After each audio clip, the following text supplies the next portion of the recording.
Are these socialists that we're seeing pop up on the scene, are they stupid or are they evil? They put out these policy proposals that say, well, the whole purpose here is destroying Western civilization and especially America, so vote for me.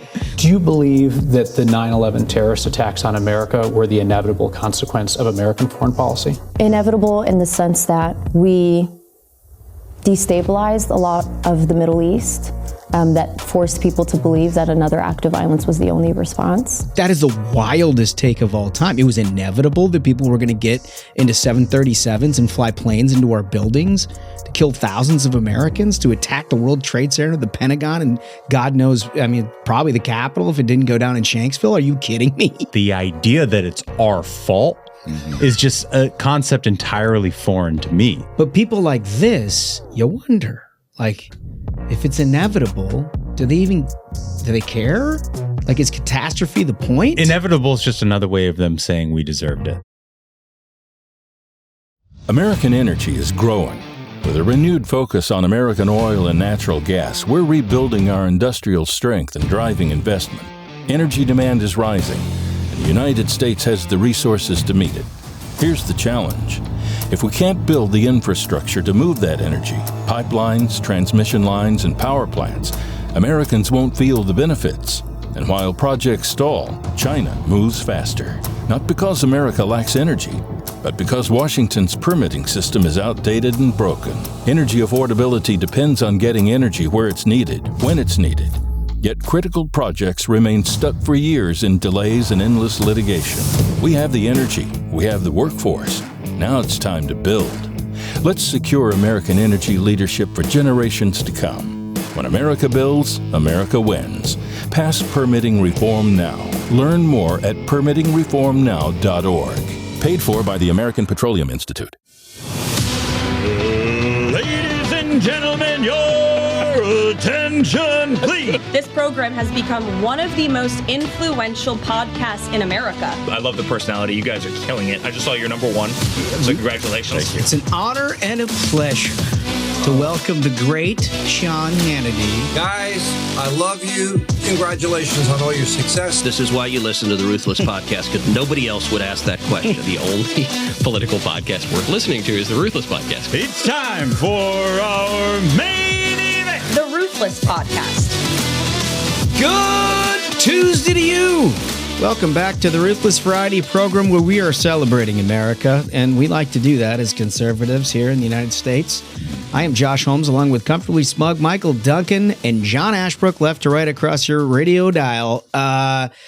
Listen, this is my favorite time of the year. It always has been. It seems like those who appreciate this country just kind of come out of the woodwork. We celebrate summer. We get out on boats. We have flags flying. Maybe a few fireworks. Yeah, some fireworks. It just feels good. It really is a wonderful country. It is. It's fantastic. And now with the 250th, here in D.C., we get flyovers like on the regular. So we got that going on. There's a fair going down there. We're going to be down there at some point with our partners at Fox. We're going to be down there talking to the faithful. And we encourage people to go down and do that when we're down there. We'll give you more information when we solidify all of that. So we're celebrating. And like just putting things out on the grill. Yeah. Cooking stuff. Fantastic. It has occurred to us over the last couple of weeks. Not everyone sees it our way. Yeah. Real eye-opener.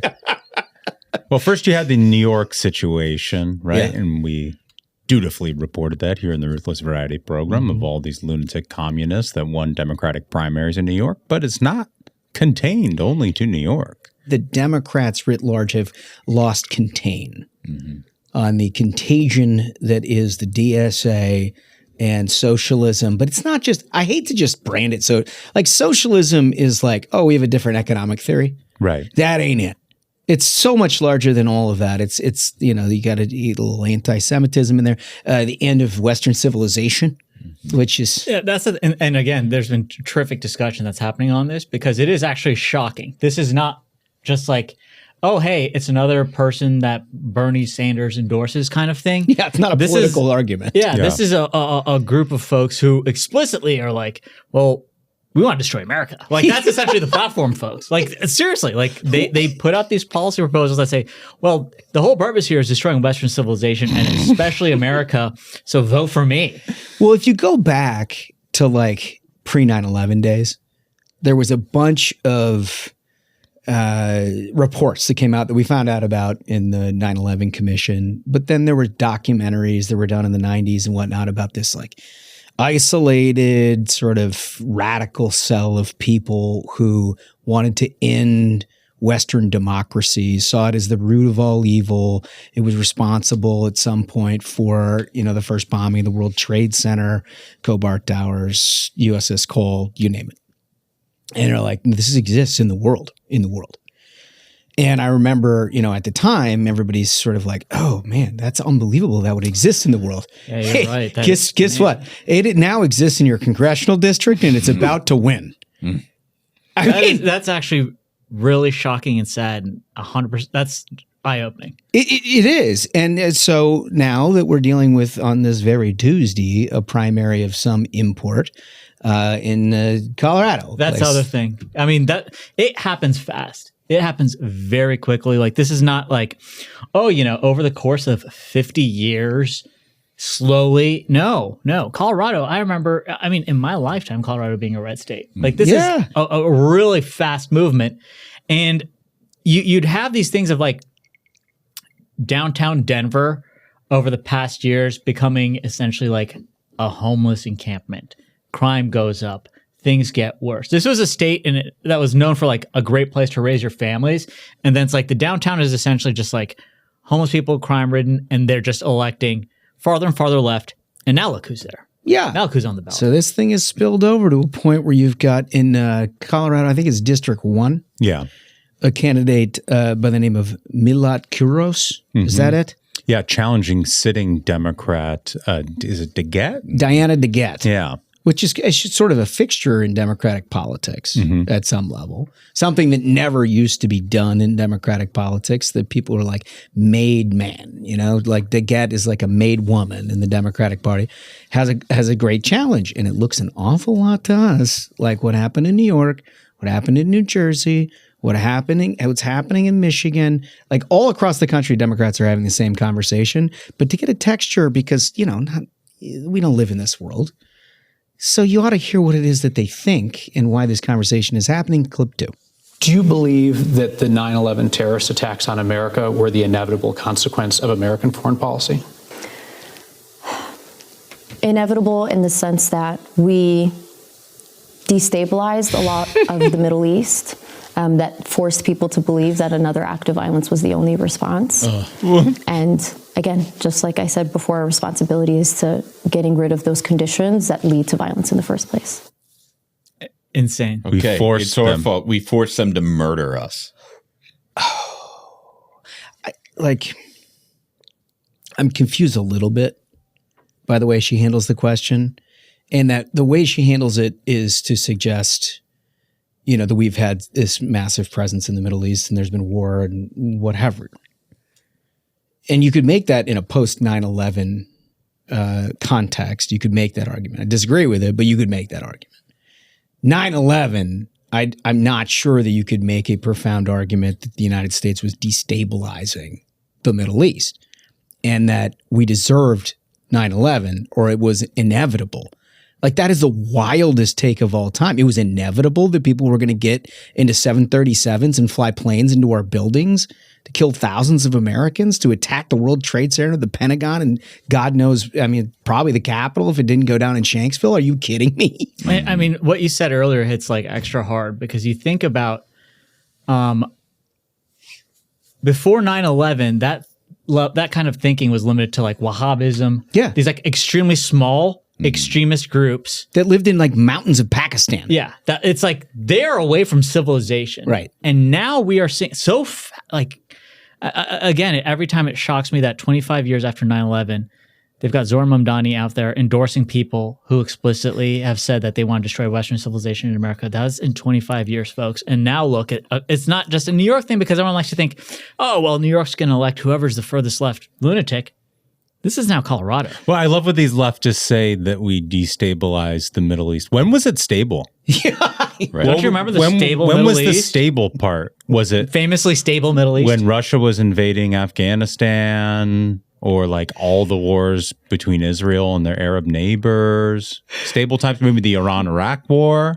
Or the building of times? Saudi Arabia where, you know, again, at the end of a sword, it was put together. Right. Yeah. And so it's the like assassination of Anwar Sadat. And I mean, you could Super make stable. It's stable. You could make arguments about how much the United States should be involved in wars in the Middle East. I'm totally willing to hear all of that out.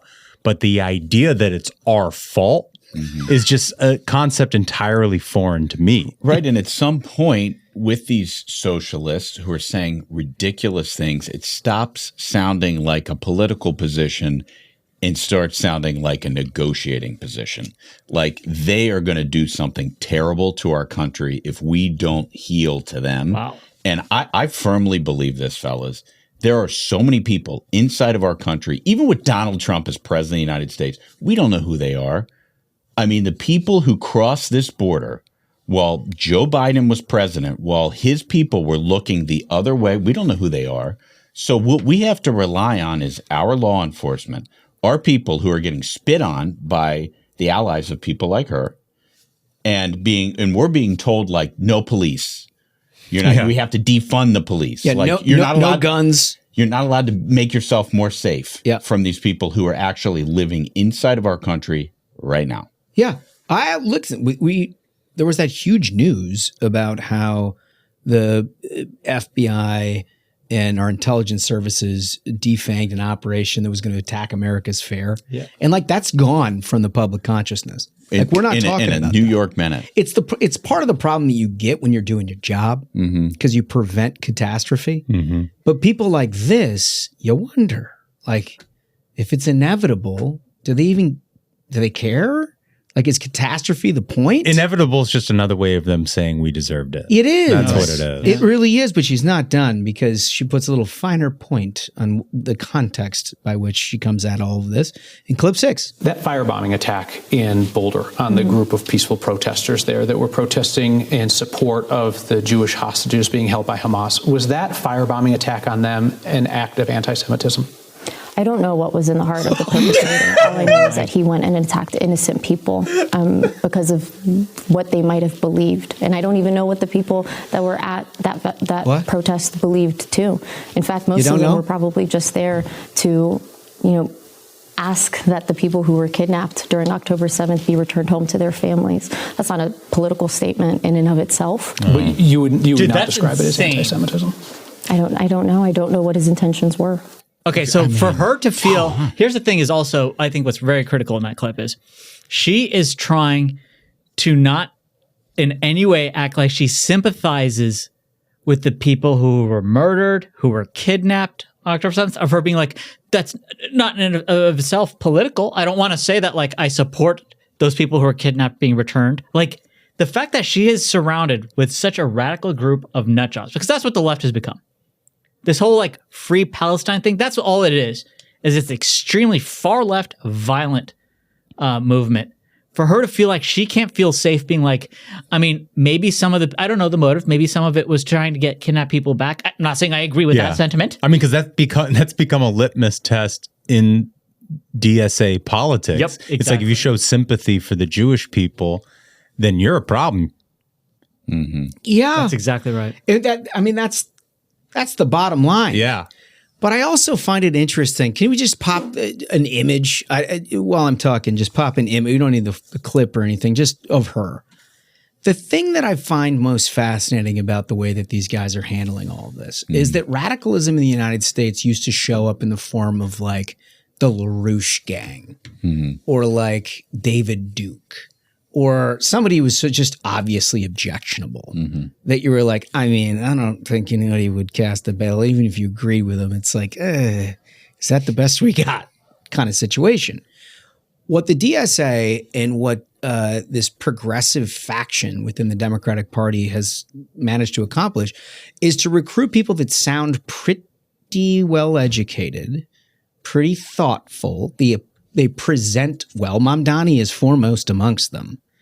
and then they go on to sort of like half speak what their true intentions are, right? If somebody firebombs a protest by a bunch of Jewish Americans asking for the release of October 7 hostages, there is no confusion about why they're there. Seriously. Right.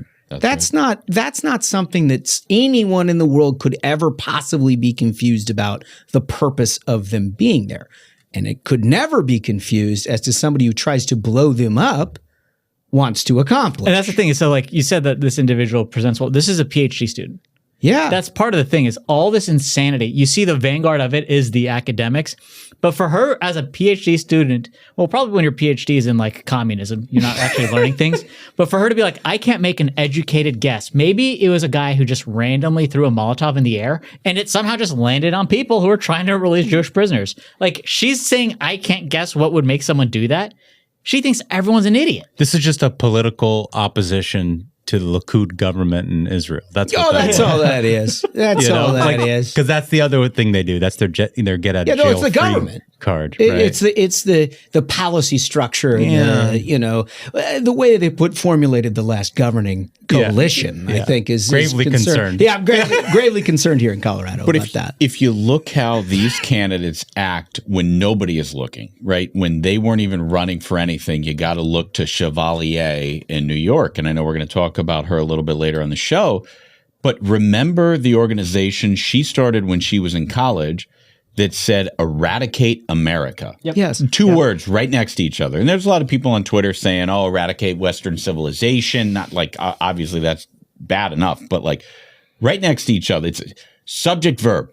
Eradicate America. What's unclear? Under what circumstances does that person qualify to be a member of the United States House of Representatives, even if they're popularly elected? He's right. Okay, and there's been a lot of talk about can that person be like blocked from being sworn in, and some people say, well, the House rules allow them to be sworn in, but then you have to expel them from the House. Okay, every single person in the House of Representatives takes an oath to oppose enemies, foreign and domestic. So if you are a member of the House of Representatives, it is incumbent upon you in the oath that you took to expel her the second she's sworn in. He's right. How about a sense of Congress?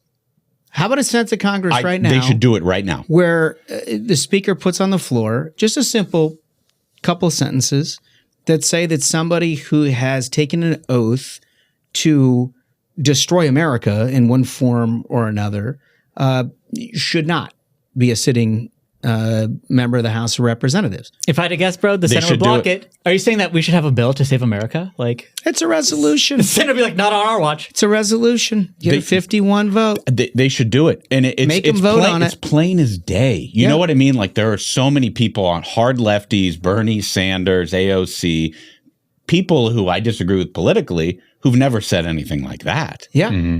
Like, it's time to take a stand. It's completely does the oath mean something? But let's have a fucking argument. Right. I mean, the problem that I have with Republicans right now is that it stops with what you just suggested. Like this is outrageous. Yeah. And it's what we're talking about. This is outrageous. Anyway, moving on, let's talk about something else. You're right. Like, dude. If you're going to win an election in historically bad environmental conditions, what you do is need to create a choice where people clearly understand what it is that the other side is up to. Yeah. Right? We keep talking about the SAVE Act and like parliamentary procedure in the Senate and stuff like that. All right, let's throw voter ID on the floor. Everybody come down there and you explain, Democrats, day after day, you explain why it is that you think Americans don't need to show their ID at the polls. You tell me. And then people can make their assumptions. This has been around for 25 years. Mm-hmm. Everyone's acquainted with this issue. And it has turned out, polls show 80% of the people agree with you. So have that argument. If you have somebody who wants to destroy America, let's have that argument. 100%. We can talk about housing bill. We can talk about like all kinds of different shit that's going on. But like, you need to drive a message if you're a Republican. Get them on the record. They just provide, if this lady wins tonight and defeats a Democrat, like establishment made woman within the Democratic Party, you have no choice but to take that what you saw in New York. And if that dude in Michigan, El Sayed, wins, same thing. Let's have an argument about that. Let's brand it. Do what the Democrats did so successfully against Republicans in the Obama years. Make them the face of that party, because you know what? There's ample evidence to suggest that the Democrats have no leadership capability whatsoever. None. And instead of trying to confront the evil from within, they will adopt it. Right. They will adopt it. Right there. That's right, because this race, dude, this race we were talking about in Colorado is a House race, a House primary, but there is a Senate primary where John Hickenlooper, the sitting Democrat senator from Colorado, it's very close. He could go down. Are you kidding me? No, Michael Bennet, the other Democrat senator from Colorado, is running for governor. He's running against the AG, this guy who's running a little bit more harder to the left. He could go down in that primary. Now, I mean, these polls are kind of all over the place, but they're very, very close. There is an absolute civil war going on inside of their party.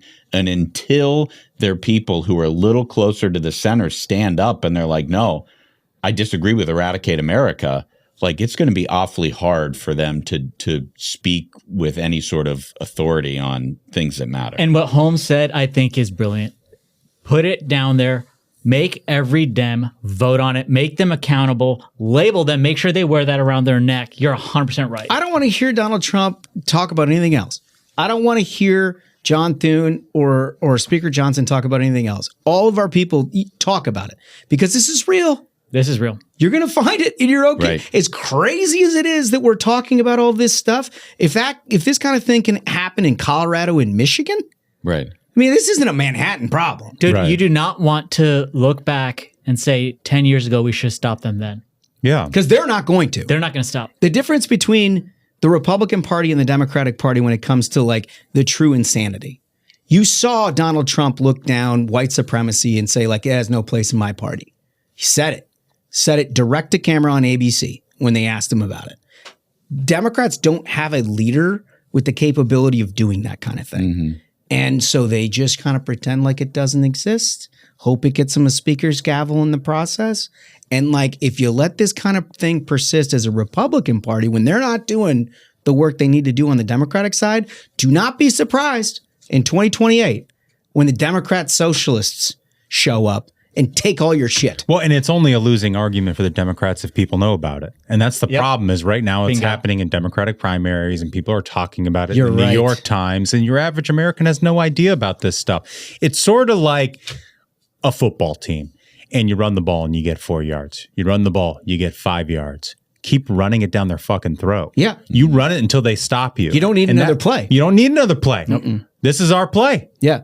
Yeah, it may not be the flashiest thing that makes SportsCenter top 10, but it's going to win a lot of ball games. Yeah. And that's what we need to do here. So AOC is an interesting component part to all of this.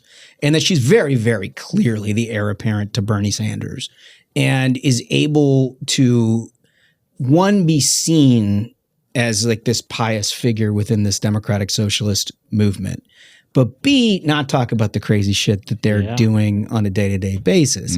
She's very clearly either running for president or taking Chuck Schumer's seat and then running for president. But one of the two things is happening. She focuses on other, like, she's like, let's keep a little distance with the anti-Semitism. Like, I don't want to take that on directly. That's for my other people to deal with. What I'd like to deal with is just like breaking America's economy. Clip 3. Apple is attributing their price increases to the chip supply and the data centers. Yep. Because of these data centers, a lot of people's electricity bills are going up, and now your ability to buy laptops, computers, iPads, electronics in general is going to go up because the data centers are sucking up all of our own industrial supply. The problem that we have is that these big companies, they think they are governments. They want to be governments. They want to have totally unchecked power, and I believe that we need to pursue antitrust. We need to break up a lot of these companies that are far, far too big. So what she's doing there, she's like, Apple made their prices go up. It's time to break them up. Yeah. And she's like, yeah, it's because of, they're overwhelming this country's industrial base. No, the problem is we outsource so much production in this company. And now because of President Trump, we've got the CHIPS Act. We're having all these things of rebuilding America's industrial base. Okay. That she's like, no, the answer is to break American companies up. Makes no sense. And President Trump already put up the rate protection pledge when it comes to electricity prices. But I think this is another example of her trying to be like, no, look over here. Right. Look over here. Don't listen to my party talking about how they want to take all your shit and how they want to destroy America. Listen to me talk about this stuff. Because like Holmes said, she's the heir apparent. She's going to be the leader of this whole movement because Bernie's the moderate now. Bernie's the moderate. When you're looking at like Dar-Liza and these people saying that, yeah, it's a policy platform of destroying Western civilization. And when you say there's no leadership, when they're at their victory parties in New York, chanting at the TV when Hakeem Jeffries is on that you're next, and then a day later he comes out and tweets congratulations to them. That's exactly it. Bingo. No one is in control of that party. AOC wants to be. Cuckoldery, some people call it. Yeah, that's what that is. You know? Yeah. But look, it's just dumb, and it's bad economics, and it's stupid. But you need to understand this is a very real threat, and her playing on the emotions of people who are paying a little bit more for iPhones, for example, to try to suggest that somebody is doing you wrong is a subculture that they have created and made huge inroads, that every problem that you have is somehow downstream of government itself. Yep. And you notice her critique is like, these companies, they think they're the government, as if like the government is the thing in the sky. Right. It's like it reveals the theater at some level of how they view government's role at all. How dare they tell you how much I'm an the iPhone costs? I get to decide. I get to do Think that. about that. I get to decide what kind of phone you get to That's have. such a good point. It's also bullshit, by the way. Yeah. The first laptop I ever bought cost $2,100. Yeah. My daughter bought one a week ago for $700. Yeah. Okay. And the computing power of the one she bought is, I mean, it's not even in the same stratosphere as the first one I bought. Have you bought a TV lately? TV prices are down. They're like a third of the price they used to pay for Like those I remember in college, everybody threw in so we could buy an 800-pound TV to watch college ball on. Yeah. You had to be really sure where you wanted to put that TV because you're not moving it. You got one. It was thousands and thousands of dollars, and now you can get a big TV you can put on your wall for under $1,000. And the Democrats are going to be like, "Oh, blah blah blah blah blah, the big TV you're making." The point is, it's what people want for a lower price, and what provides that is capitalism. Yeah. It does. Yeah. It really does. They hate that more than anything else. If you have a real argument, they lose it 10 out of 10. They But do. They don't want to have the real argument. They don't, which is why they always run liberal media fact checks on what Republicans say. Yeah. They don't want that fact check on what they say. Yeah, it's a because the really good reality point. is something they can't argue with. Well, all of it boils down to a super important question, which is, are these people stupid or are they evil? Great question. And you can be stupid evil, so there is some subjectivity, but it's our question of the day. When you like and subscribe to the Ruthless Variety program, we read all of your responses and get back to you the very next episode. Our question is, are these socialists that we're seeing pop up on the scene, are they stupid or are they evil? When we come back, how radical do far-left candidates need to be for the base to support them? And I think that we might not have found that line. I mean, what we played here, incredible. Also, there's some more news out of, not surprisingly, San Francisco. You know, Wolf always loves to talk about he that. always just kind of like force feeds us, so to speak. Oh, I don't want to know. He does. He loves it. Well, he likes to meet up front first, but you know, after that, we get nothing but San Francisco content. And then we've got a terrific interview with Lisa McClain, who's in charge of trying to keep all the House Republicans on message. All that right after this. All across the country, America's cable industry is tirelessly building the infrastructure that unlocks opportunity and drives progress. From urban centers to the hardest to reach places, we are connecting every community, no matter the challenge. Every mile of broadband sparks innovation and strengthens our nation's future. That's why we must keep moving forward and invest where it matters most.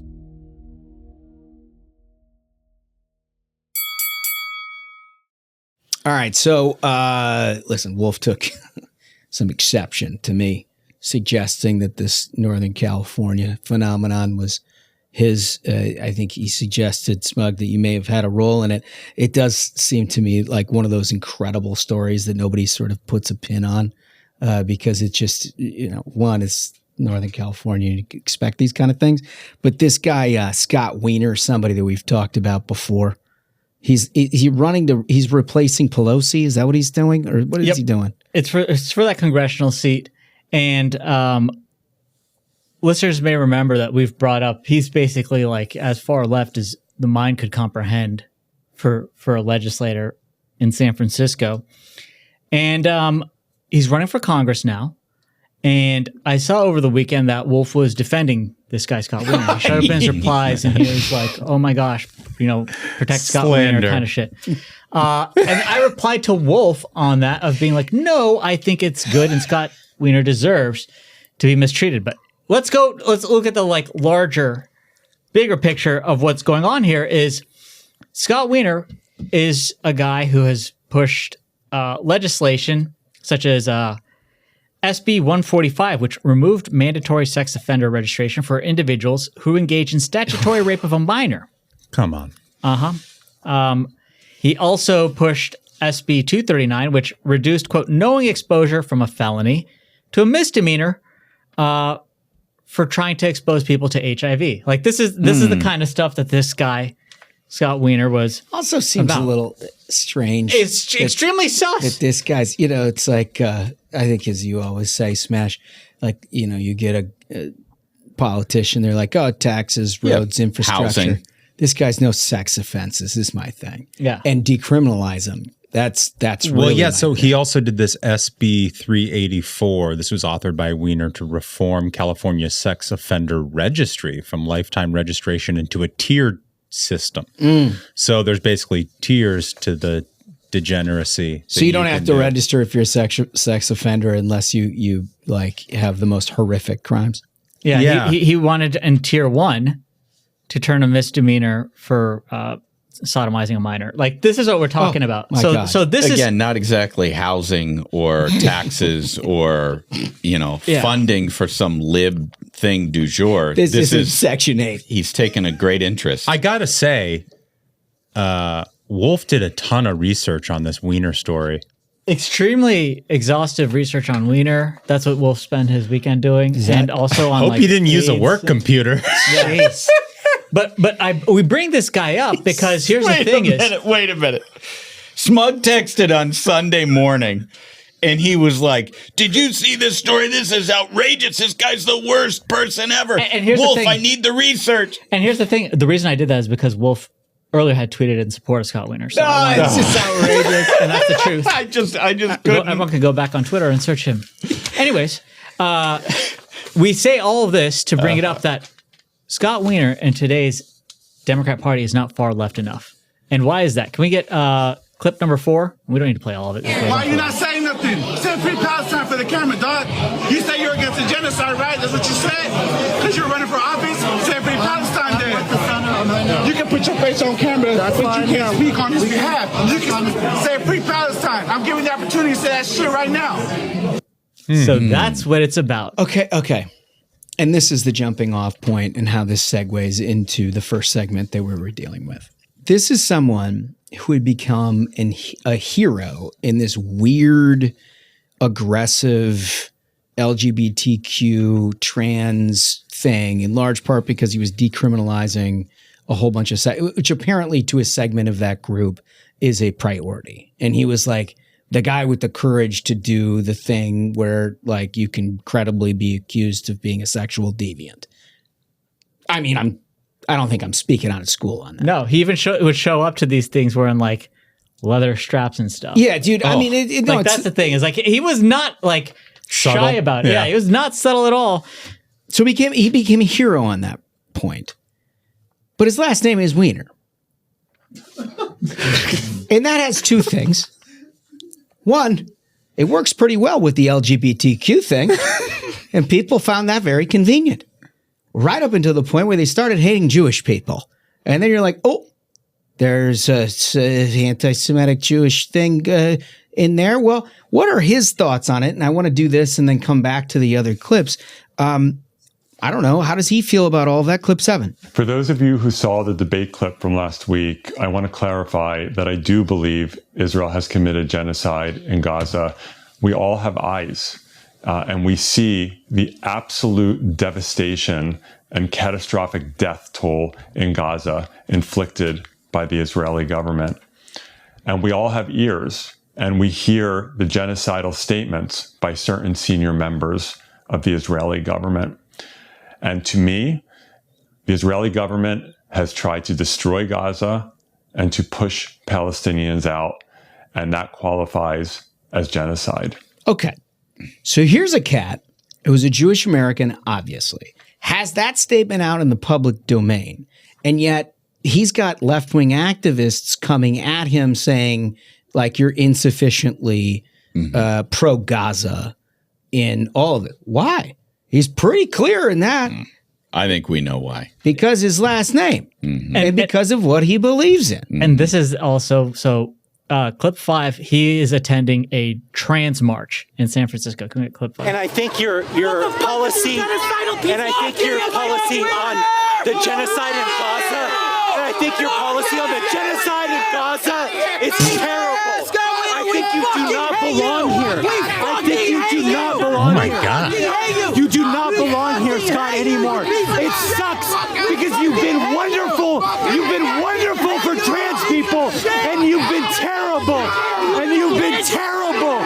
You've been terrible. You've been terrible on Gaza. You do not belong here anymore, Scott, and it breaks my fucking heart. It breaks my heart. So that's at the These people are insane. At the trans march, they cut Wiener out, and is anyone surprised at that happening? No, but in all seriousness, like seeing that insanity of like he'd done everything he could to push the most furthest left wing insane LGBT stuff, and look how they flipped that switch, and they're like, no, you could be at the damn trans parade, but if you're not sufficiently, dude, on this Gaza I bullshit, think it's because he's Jewish.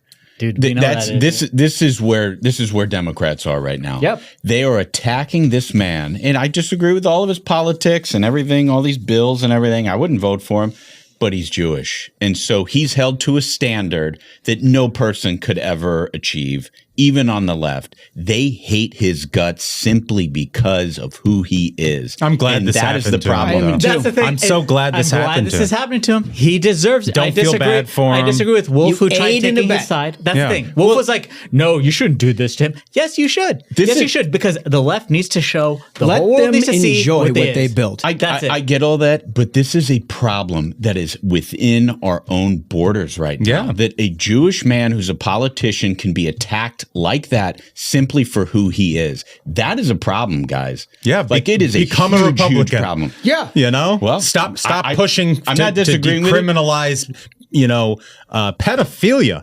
I'm not disagreeing with you. I'm guessing, maybe it's a wake-up call. Well, for him. It won't be. Dude, When? it wasn't a wake-up call when he puts out you're that not statement wrong. being like, yes, I believe that the genocide happening. Dude, you can put out the hostage tape and they still won't stop. I'm telling you that there is this terrible movement under the surface in our country, and I think it's funded by people who fundamentally hate America. Yeah. 100%, dude.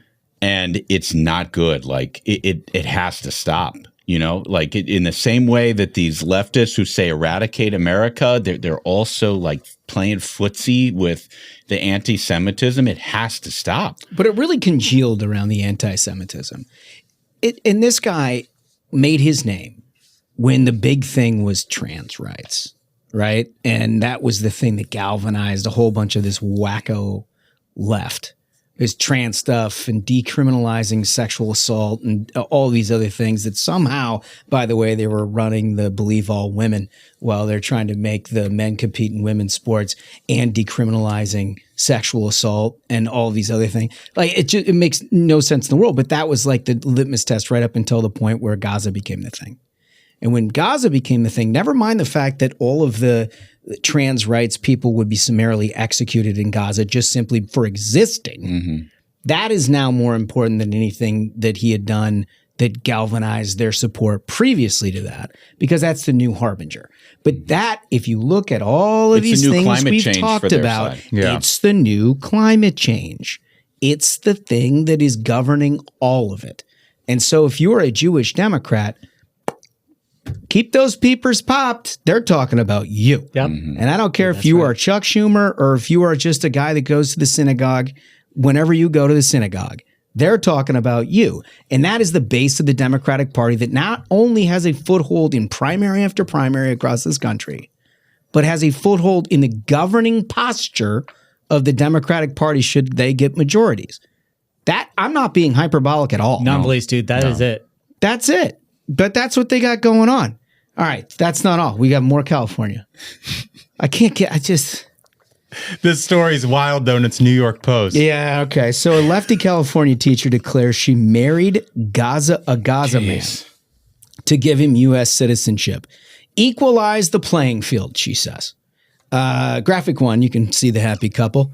There's a man there in Gaza, evidently, and a brain-dead white woman on the left. For our audio-only listeners, a radical Israel-hating California teacher claims she married a Gaza resident online to help him gain American citizenship and push her pro-Palestinian agenda. Laura Pinho. Pinho? Is that really her name? Yeah, that is it. She's a Pinho? Clearly. Well, it's just the generations of Pinhos that do this kind of thing. For crying out loud. First time I read her name. Her name's Pinho. Oh, okay.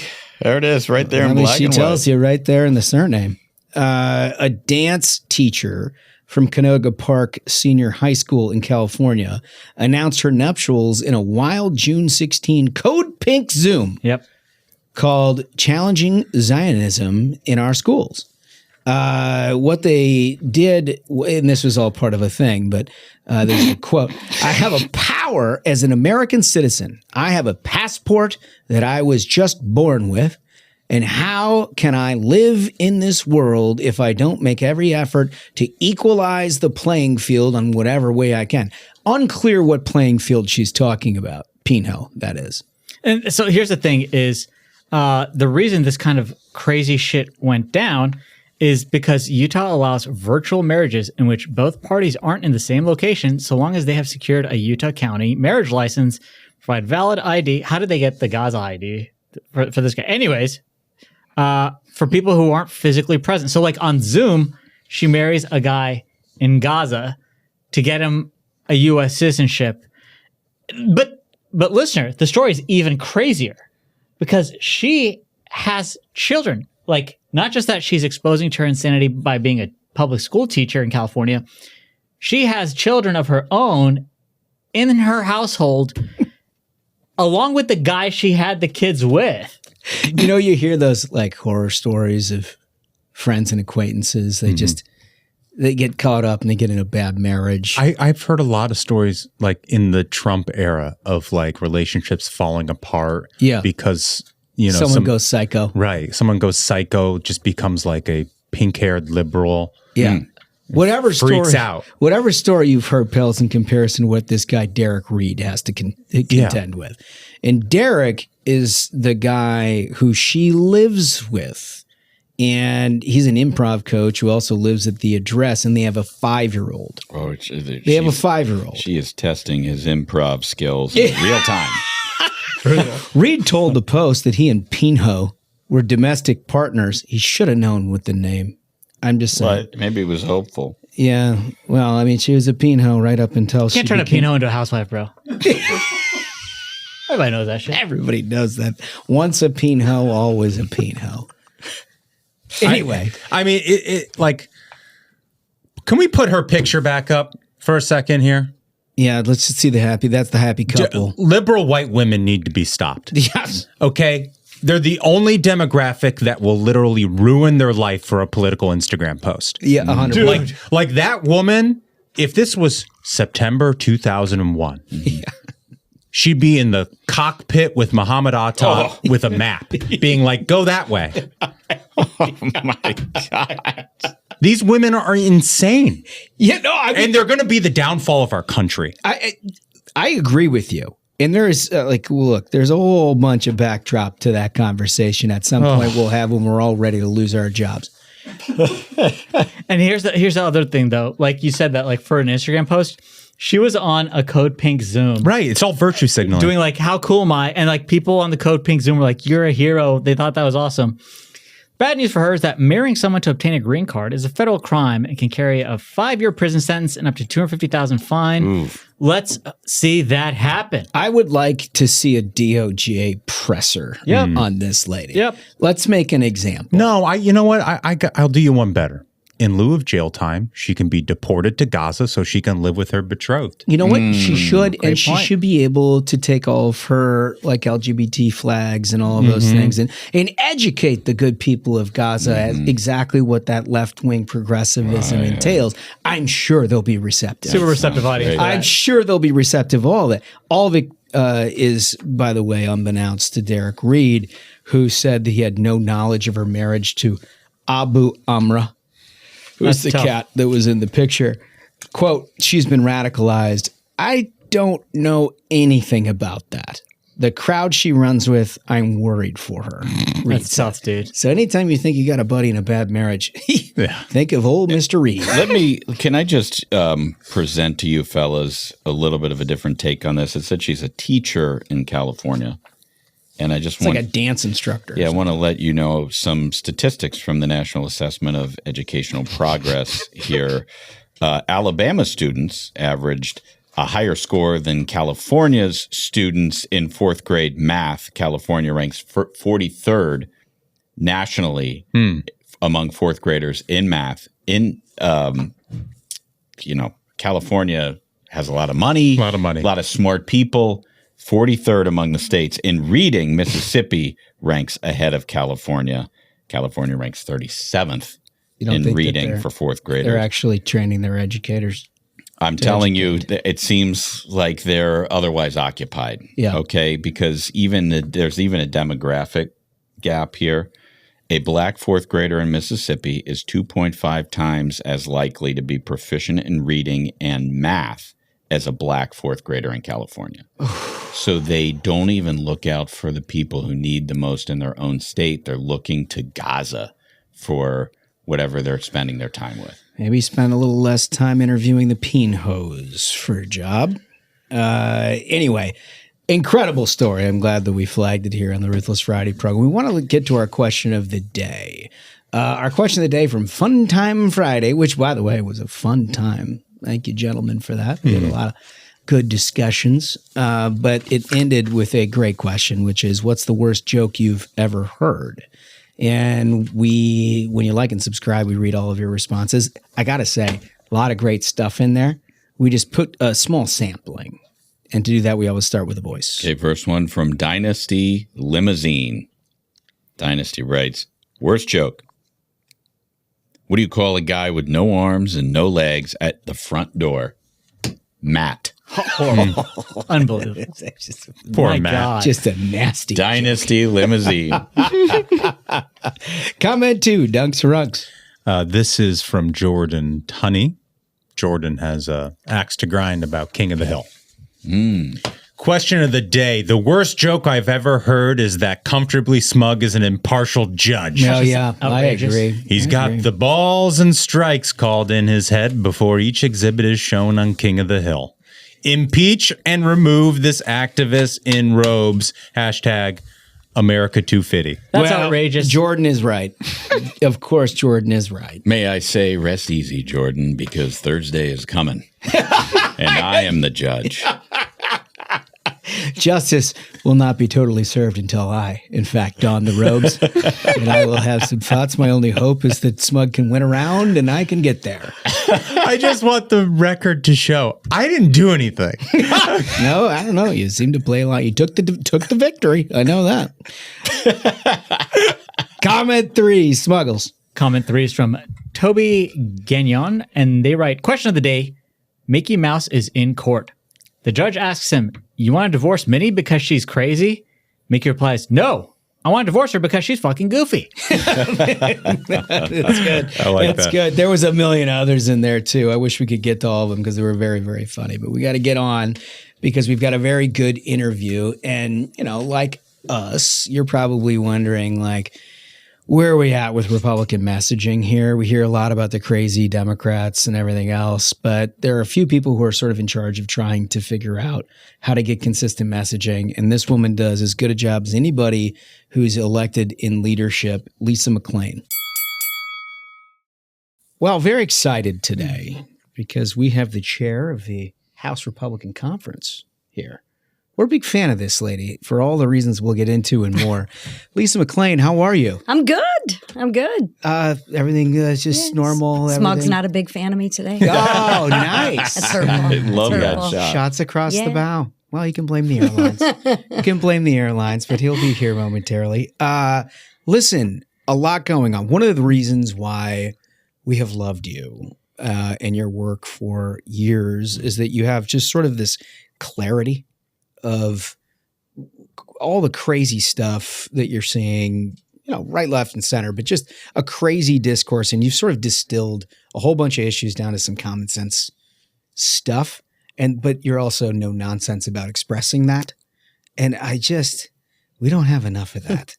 Is that a nice way of saying I'm simple? No, I mean, it's okay. To be honest, it's a huge compliment because I just so often, and we get this too, not being in the middle of everything. Yeah. It's wild, crazy. Like, who has these kind of conversations? And every time you're sort of addressing something, I'm like, oh, okay, well, that seems to make sense to me. Yeah, it's pretty simple. I am a simple person, and the one side is absolutely crazy. Totally. I mean, really crazy, and we're less crazy, but we're common sense. Yeah. I mean, seriously, Yeah. and all you have to do is look all around. It's common sense versus crazy, and I think people are so afraid to stand up and say something because you'll get attacked or. People say really hurtful things about me, and it hurts my feelings. So I can tell you're very thin-skinned. Yeah. So it's amazing if you just tell the truth, what happened. So it's worked pretty well for me. Well, So every once in a while I get in trouble, but that's good. I think so. It's good to get in trouble saying so. stuff that makes sense to people because I think, everybody seems like these days you get down rabbit holes where all the incentives in terms of who's attacked online and avoiding all of that point towards having a conversation that doesn't resonate with a single person. You're right. Everybody's like, what are these lunatics screaming about? And like part of your job as chair of the conference is to be like, whoa, hold on a second. Like here are some big issues that we are well on the majority side of with the American people. How about we talk about that? And they're winning issues, whether it's election integrity, whether it's men and women's sports. Right. I mean, they're pretty normal Main Street everyday issues. Yeah. But if we don't stand up, seriously, if we don't stand up and talk about them, silence is agreement. And that's how you let that cancer and that craziness seep in. So, well, I think it's also critical for this midterm. Historically, the party in power loses seats in a midterm, and especially in an election environment where it's a referendum, people just seem to vote for the party out of power. So you got one choice, and that is to make it a choice. And we can only make it a choice if we tell the American people how crazy these Democrats are. There's a unique strand of it going through Michigan right now, particularly there is. Right there in your own backyard. Unique. That's see, you should be in politics. That's a nice word. Don't do that to me. That's a nice word. No, look at our Senate race in Michigan. Yeah. We have El Said. One, that's a problem in itself, right? And then we have Mike Rogers. I love Mike Rogers, but Mike Rogers is normal. He's a little boring. Right? Yeah. Boring is good. Boring is good, right? El Said, aligns himself with that Piker guy that says we deserve 9/11. How do you defend that? Just share with me how you defend that, right? I like Mike Rogers' chance. Yeah. I love his chances. So is El Said going to win that thing? If I'm a betting woman, I'm betting the pass line. I think he wins. Yeah. I really do. Well, there's an awful lot of evidence to suggest over the last couple of weeks that that's a safer bet than we might have imagined. If you look at some of the polls, and I understand you can have the polls say whatever the polls want to say, but I think there were 3 polls that I saw that he is in a statistical tie.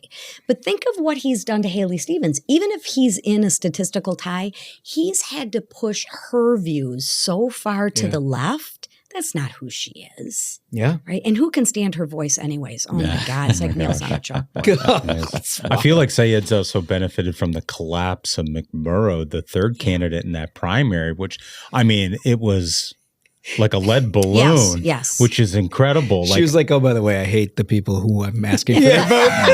It's a tough campaign message. That's a level. Not sure how you market that message.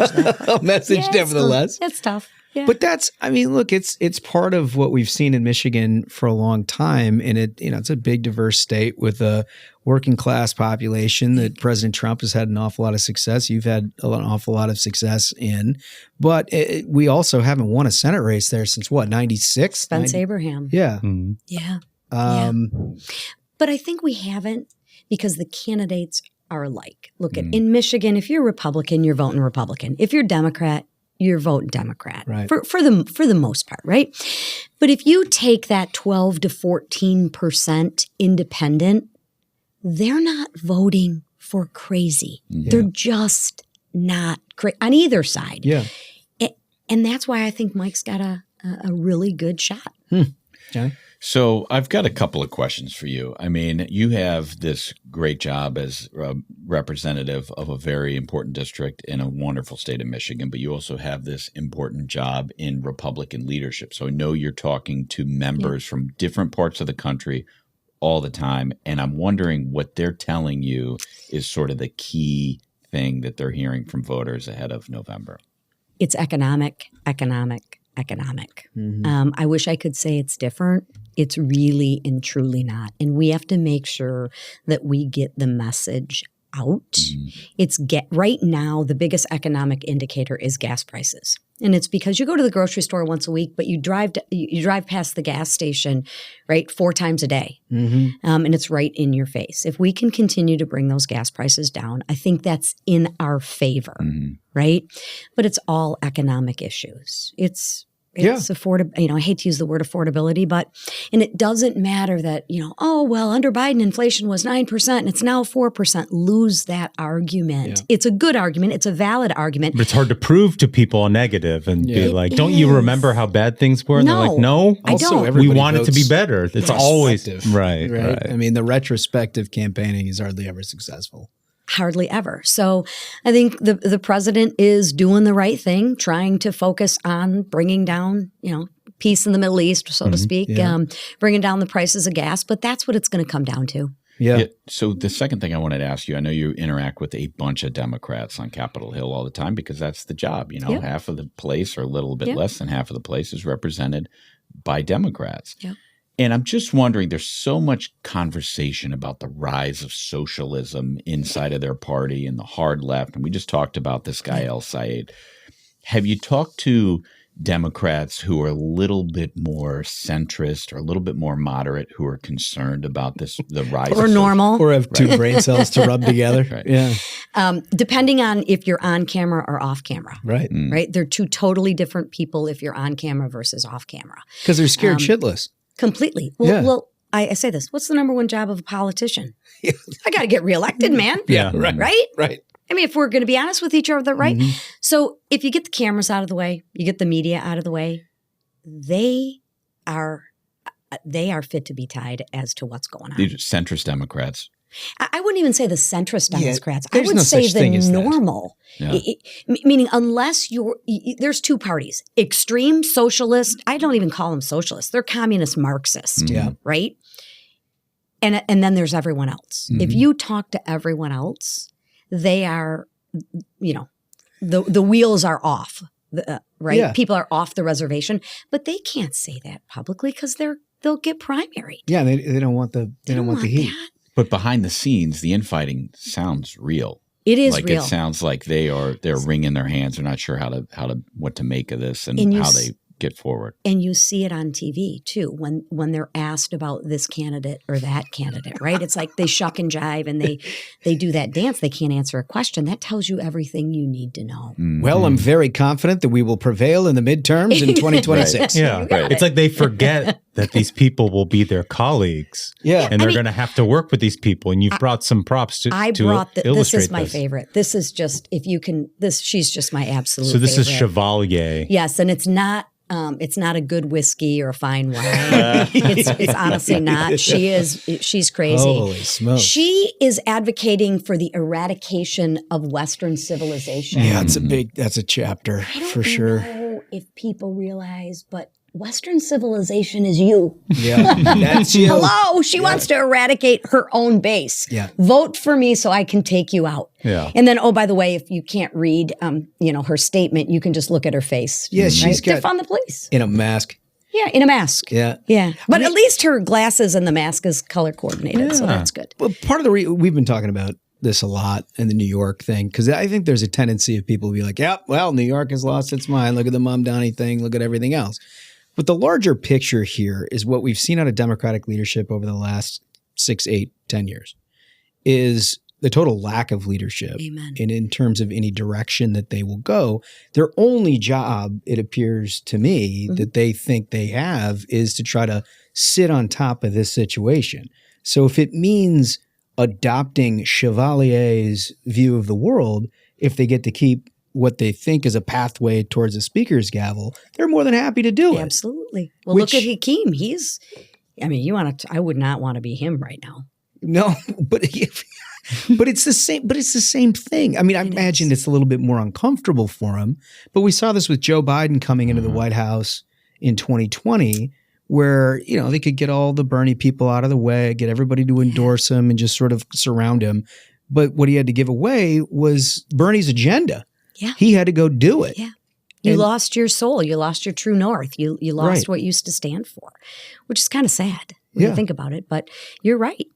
But that's the Democratic Party's agenda. I mean, I think that's why we've made the argument here that there is not yes, this is incredible. And there's not really a time in American history where you could see something like that coming into somebody who seeks to represent people from the United States. Yeah, I know. But the difference now is that you've got leadership that it's like, well, I don't know if that's what it takes for me to sit on top of the heap. Fine. I'm going to stay there. Yeah. I'm going to stay there. I'll sell my soul to sit. And that should concern everybody, because that's what I said earlier. Silence is agreement.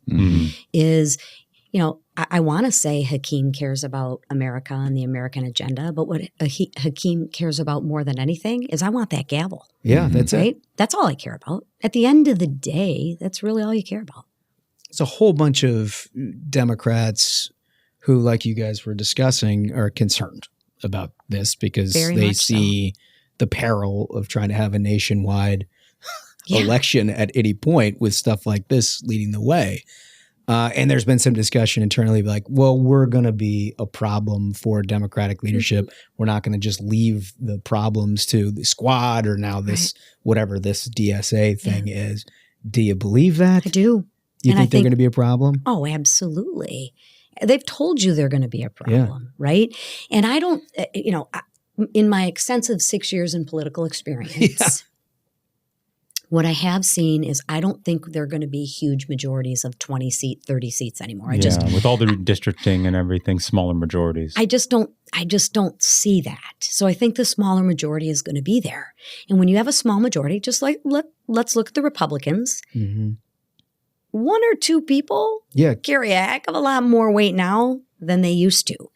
That's going to be on steroids if the Dems get control of the House, which we're going to do everything possible to make sure they don't, but it's going to be on steroids. Well, it's such a wild situation because it will come to a head. If she wins the general election, which it seems like she probably will, Democrats will be asked to seat someone in the House of Representatives who not only said eradicate Western civilization, she started an organization in college that said they wanted to eradicate America. Think about that. And so at what point is a Democrat going to speak up? I have my differences politically with AOC and a bunch of the, sort of far left Democrats currently serving in the House. I've never once heard of one of them starting an organization when nobody else is looking, what they actually are thinking when they're not actually running for office, saying eradicate America. That seems like an issue that could really come to a head 6 months from now. I think it's going to, and I don't want to be a pessimist, but it's coming. And what really scares me is if you look at the numbers in New York, primary voters turned out double than the last primary. So you can't, if as Republicans, as people who care about this, great experiment in self-governance, we've got to show up. And that's our biggest problem right now is we can't sit silent or people like this will take over. This is how the cancer comes in and this is how the cancer spreads. So you're spot on in what you said. But I'm glad you mentioned that about the turnout, because I think it also shows there's a constituency for this. Like, it isn't a fluke. And I think it's coming to a congressional district near you. It's not just going to be New York. Or a state near you in terms of... Or Michigan. Look, I really and truly believe that El Said will win the nomination. I hope I'm wrong. But I'd bet the pass line again. It's crazy. I never thought I would say that, but I think that's the truth. Is there does any of this provide a greater sense of urgency for the folks in the conference? Because, look, part of your job description is to try to get people as best you can onto the same page in messaging. Pretty easy. Right? Yeah. Which I always found, when we were doing leadership stuff. It's like, strong national border defense. Security. Yeah. We'll umbrella this thing. We'll make it good. It's the hardest part of the job, obviously, because everybody's got a different part of it. And people love the incentive structure and attention that they get by trying to undermine colleagues and whatnot. But does this kind of thing, you think, set a fire underneath some people to be like, hey, folks, we need to get on the same page because this is coming? I take a look at our conference meeting last, I think it was Tuesday. I think we had it. And Speaker Johnson came in, and he's usually calm, cool, collected, the happy warrior, right? He was visibly shaken. Now he just got off the phone with the president for about half an hour. So some elements of it had to do with that housing bill. Anyways, side note. But he was visibly shaken in the sense of we are at a crossroads, and he was passionate. Borderline emotional, and he doesn't usually get that on. Listen, if we don't come together as a party and we don't unite, these are the people that are going to take over. Yeah.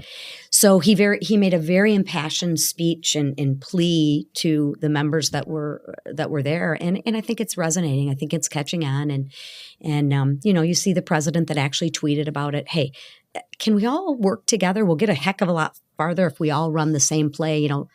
I understand what you're trying to do. Get the Save America Act across the finish line, but don't shut down the floor and cede that to the Democrats. Just let's have some unity. Because that's what they would like. They would like for us to appear completely out of sorts. Yeah, if we're dysfunctional, it's the only way they can bat away questions about this woman. Exactly. Look over here. Right, exactly. Which seems to be the only answer they have to any of this, by the way. Like, well, did you see the reflecting? Jingle some keys real quick.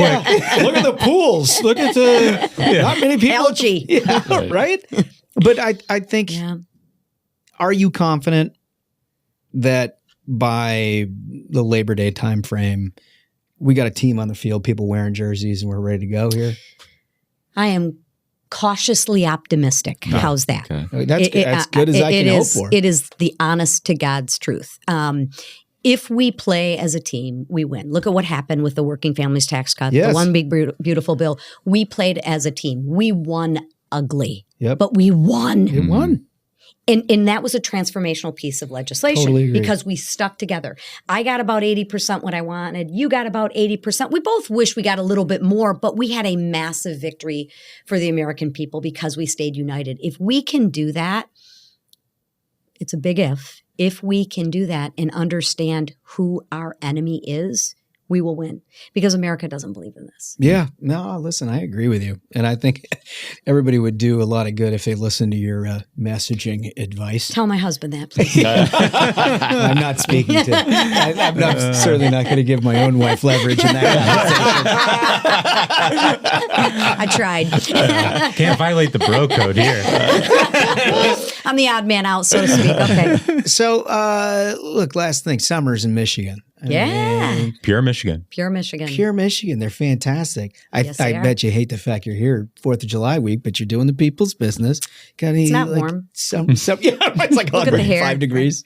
Anyway. Summer plants. We go up to Petoskey. Yeah. We've been doing that since, I don't know, the kids were really little. So Yeah. that's what we do. Look forward to it every year. It's mama's time. It's family time. Yes. You need to come or you're not in the will. So It's that kind of Bribery deal. still works with the children. Yeah, they definitely do. Yeah. Oh, it's It's awesome. A wonderful place. I remember awesome. we've spent some time there. You spend there. Oh, yeah. In the stones, the little Petoskey Petoskey stones. stones, Yeah. yeah. Collect them when you were See? a kid, and dry them off and then make. Yeah. It's cool, It is. Yeah.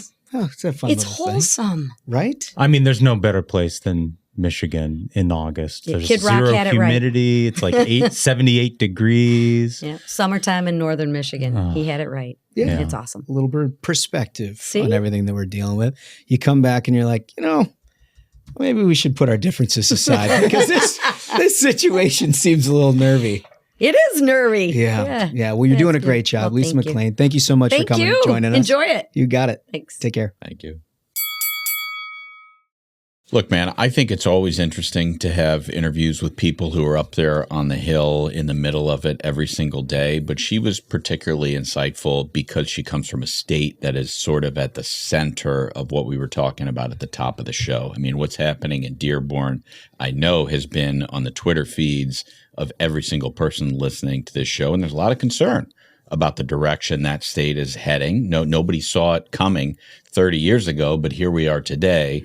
And they may have a Senate candidate who has a completely different view of the world than your average Michigan voter. So a lot to watch in that state. I'm glad she came in to talk to us all about it. Yeah, she's terrific. She's doing the Lord's work in there, trying to get everybody corralled, which is a difficult thing, always. But she's got her work cut out because there is a whole lot of things, as we've covered in this episode, that we need to prevent from happening in November. With that, remember our question of the day. Are socialists stupid or evil? When you like and subscribe to the Ruthless Variety Program, we read all of your responses. Get back to the very next episode. Like, subscribe, leave your comment. We read all of them. With that, fellas, I think we did it. I think so. Absolute banger of an episode. Gentlemen, thank you so much to Rep. Lisa McClain, and thank you to the listener. Remember, if you have not yet, go to the YouTube and hit that subscribe because it's more fun in video. So until next time, minions, keep the faith, hold the line, and own the libs. We'll see you Thursday. Stay ruthless.